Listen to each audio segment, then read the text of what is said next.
Take a moment and look at what's happening in gaming right now.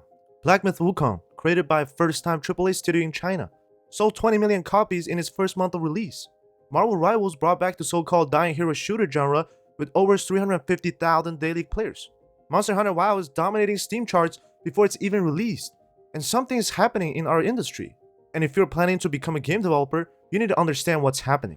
And no, I'm not just talking about another trend or a temporary shift. What we're witnessing is a fundamental restructuring of power within the gaming industry. The studios that have dominated for decades are being challenged, and in many cases, outperformed by newcomers with different approaches to game development. This isn't just interesting, it's revolutionary. The shift we're seeing isn't just about who's making successful games, it's about how they're making them. And as someone who's been both studying and working in game development, I'm seeing a pattern that's impossible to ignore. The most successful games right now aren't coming from a massive Western studio with unlimited budget. They're coming from teams that understand one simple truth: gameplay first, everything else second. Think about it. For years, we watched as development budgets balloon to astronomical numbers. 100 million, 200 million, even $400 million for some titles. Games taking 5, 6, sometimes 7 years to develop. And for what? Games that players complete once and never touch again? Games that launch broken and need 6 months of patches to become playable? Games designed by committee to check marketing boxes rather than to actually be fun. Meanwhile, studios with a fraction of these resources are creating games that players can't stop talking about. Games that sell millions of copies without massive marketing budgets. Games that don't need to nickel and dime their players with aggressive monetization because, get this, people actually want to buy and play good games. Imagine that. Look at the 2024 Game Awards. 5 out of the 6 Game of the Year nominees are from Eastern developers: Astrobot, Black Myth Wukong, Elden Ring Shadow of the Erdtree, Final Fantasy VII Rebirth, Metaphor ReFantazio. This isn't a coincidence. This is a wake-up call for the entire industry. For years, the narrative has been that Japanese developers were falling behind, that Chinese studios were just making gacha clones, and Western AAA was the gold standard. Well, that narrative has completely collapsed. And it's not just the critics saying this, it's the market itself. It's the millions of players voting with their wallets. It's the concurrent player counts that don't lie. But here's what fascinates me and what future developers need to understand. These Eastern studios aren't succeeding because they have bigger budgets or better technology. They're winning because they're going back to the fundamentals of what makes game great. They're not chasing the latest buzzwords or trying to copy whatever was successful last year. They're not building games around monetization strategies. They're building games that people want to play. Games that respect the player's time and intelligence.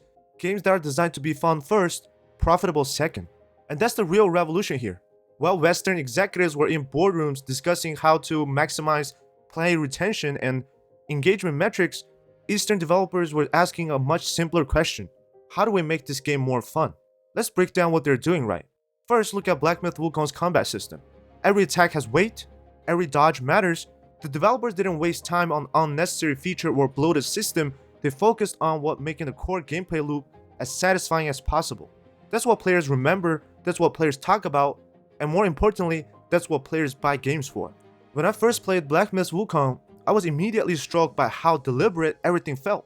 Nothing was wasted, nothing was there just to pad the game length or check a feature box. Every element of the game felt purposeful, designed with intention. The developers knew exactly what kind of experience they wanted to create, and they executed flawlessly. Compare that to games where it feels like the developers were afraid to commit to any single vision, trying to be everything to everyone, and ended up being nothing special at all. Black Myth knew what it was. The developers weren't trying to reinvent gaming, they were trying to make an exceptional action RPG, and they succeeded beautifully. Marvel Rivals, they took a genre everyone said was dead and brought it back to life. How? By focusing on what players actually wanted: responsible control, badass looking heroes and abilities, and satisfying gameplay mechanics. Although there are battle passes, although there are monetizations, but they're not shoved in your face, they're fair with amazing looking skin. Ultimately, just solid, well-designed gameplay that made it different. What's even more impressive about Marvel Rivals is how quickly they respond to player feedback. When players complained about mid-season rank resets, the developer just said, okay, and removed them. No corporate speak, no defending bad decisions, just listening to players and making changes. That kind of responsiveness builds trust and builds communities. The monetization in Marvel Rival doesn't feel predatory because the game itself is good enough to stand on its own. They're not using psychological tricks to squeeze every single dime out of players. They're offering genuine value. Here's a great game, and if you want to support us and get some cool cosmetics, great. If not, still enjoy the game and play it for fun. That approach is so refreshing in today's market. Compare this to what we're seeing from some Western studios. Avowed, despite having one of the most experienced RPG studios behind it, just feels lifeless and lacking. Dragon Age Wellguard launched with writing issues and design choices that players didn't ask for. Overwatch 2 lost its player base because it forgot what made the original so great. But here's the thing, this isn't East versus West, this is about development philosophy and remembering what makes games great. This is about understanding that all the fancy graphics and marketing in the world cannot save a game that isn't fun to play. This isn't about geography or culture, it's about priorities. It's about whether you're building a game or a product. It's about whether you see players as customers to be valued or as metrics to be optimized. And that's a choice every developer makes, regardless of where they are based from. I actually think we're seeing the beginning of a renaissance in game development, where the focus is shifted back to the fundamentals, back to creating experiences that players genuinely enjoy rather than experiences designed to extract maximum revenue. And that's something we should all be excited about, whether we're players or developers. Look at Kingdom Come Deliverance II, a Western RPG that hits over 250,000 concurrent players on Steam. Why? Because Warhorse Studios understand exactly what their player wanted. Deep systems, meaningful choices, and a world that actually reacts to what you do. They didn't chase trends, they didn't try to make their games appeal to everyone, they focused on making their system work beautifully together. What's fascinating about Warhorse Studio is that they didn't have the biggest budget or the most experienced team. What they had was a clear vision and the courage to execute it without compromise. They knew their audience wanted an immersive, historical, authentic RPG, and they delivered exactly that. In KCD 2, guards remember your crime and hunt you down. The world feels alive and responsive to every single action. These aren't just gimmicks, they are fundamental design choices that respects the player's agency and immersion. That's what creates passionate fans who tell their friends, hey, you had to play this game. And we can't talk about Western success without mentioning Baldur's Gate 3. This game isn't just successful, it's redefining what we expect from AAA studios. Even a year and a half after its release, it's maintaining over 90,000 daily concurrent player on Steam. That's not normal. That's not typical. That's what happens when developers respect their players' intelligence and build games with genuine depth. Larian Studios spent years in early access actively incorporating player feedback into their development process.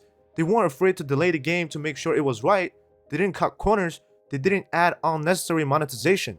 They just made an incredible game that respected the player at every turn. And the market rewarded them for it. Baldur's Gate 3 wasn't just a commercial success. It was a cultural phenomenon. It brought new players into the CRPG genre. It showed that turn-based combat could be exciting and dynamic. It proved that players are willing to engage with complex systems if those systems are well designed and meaningful. What do these Western successes have in common with games like Black Myth Wukong and Marvel Rivals? They're all prioritizing the same thing. Solid gameplay systems that respect player agency. Larian Studios didn't succeed because they are a Western studio. They succeeded because they spent years perfecting their systems, listening to player feedback and focusing on what matters, making a game that's genuinely fun to play. These developers understand something fundamental. Players can tell when you're respecting their time and intelligence and when you're just trying to manipulate them. They can tell when a game was made with passion and when it was made to check boxes on executive spreadsheet. And they reward the former while punishing the latter. This is what future developers need to understand. The divide isn't between East and West. The divide is between studios that remember what games are about and those that have lost their way. The divide is between developers who prioritize player experience and those who prioritize everything else. The successful developers, whether they're in Japan, China, Poland, or the US, all share one thing. They put the player experience first. They ask themselves, is this fun? Does this make the game better? Does this serve the players? And if the answer is no, they don't do it. For those of you wanting to become game developers, this is your opportunity. The industry is shifting. Players are showing us exactly what they want, games that respect their time, their intelligence, and their desire for genuine entertainment. This shift creates an incredible opportunity for new developers who aren't burdened by the bloated processes and outdated thinking. You don't need to follow the playbook that's leading so many AAA studios to create mediocre, forgettable experiences. You can focus on what matters, which is making games that players actually want to buy. And here's the beautiful thing. When you make a great game, everything else becomes easier. Marketing becomes easier because players tell their friends. Monetization becomes easier because players want to support you. Building a community becomes easier because people naturally gather around experiences they love. It all starts with creating something genuinely good. The success of these games proves something crucial. You don't need hundreds of millions of dollars to make a great game. You need vision. You need to understand what players want. You don't need to create the next revolutionary gameplay mechanic or cutting-edge technology. You just need to execute well on fundamentals that players already enjoy. Find what you are passionate about, what you can execute with excellence, and focus on that. The barriers to entry are lower than ever for new developers. The tools are more accessible than ever. Unreal Engine 5, Unity, Godot, these engines are giving developers the power to create amazing experiences without massive teams. Just look at what small teams are accomplishing today. Games like Lethal Company, made by a single developer, it's selling millions of copies. V-Rising, made by a team of about 35 people, selling over 5 million copies. Balatro, a single creator, developed a game that got nominated for Game of the Year award. These aren't anomalies anymore. They are proof that all the game development tools are enabling smaller teams to compete with industry giants. And the players don't care about your team size or your budget. They care about whether your game is fun. They care about whether you respect their time and their intelligence. They care about whether it delivers a compelling experience. If you can do that, whether you are a single developer or a team of 1,000 people, players will support you. But here's some advice to future developers. Master the fundamentals. Learn how to make solid gameplay mechanics before anything else. A simple game that plays well is better than a complex game that doesn't. Don't get distracted by shiny technology or complex systems before you master the basics. Can you make a character controller that feels good? Can you design levels that are intuitive and fun to navigate? Can you create combat that feels satisfying? These fundamentals are the foundation of great games, and no amount of graphical fidelity or narrative complexity can compensate for getting them wrong. Start small, make prototype, iterate quickly, and get feedback early and often. The most successful developers I know aren't necessarily the most technically brilliant.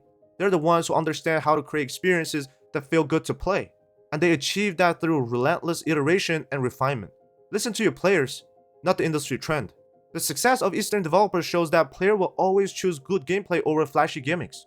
The industry is full of experts who will tell you what players want, what mechanics are trending, what monetization models are most profitable, but at the end of the day, take all that with a grain of salt. The only true expert on what players want are the players themselves, and they have been remarkably consistent over the years. They want games that respect their time and is actually fun to play. This doesn't mean blindly implement every feature requested. It means understanding that underlying needs and desires that drive those requests.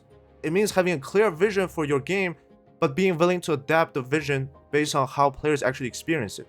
The most successful developers I know have mastered this balance between vision and adaptation. Start small but dream big. Game Science didn't try to make Black Myth Wukong overnight. They built their skills, their team, and their vision step by step.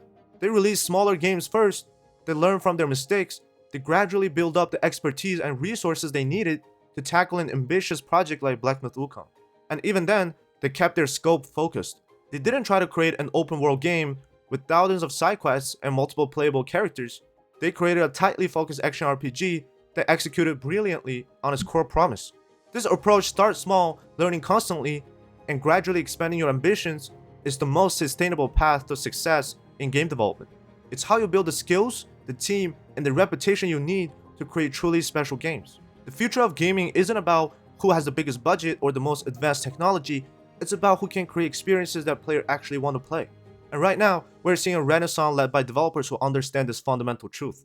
For years, the industry has been moving in the wrong direction, chasing bigger budgets, more photorealistic graphics, more complex systems, without asking whether any of that was actually making games more fun to play.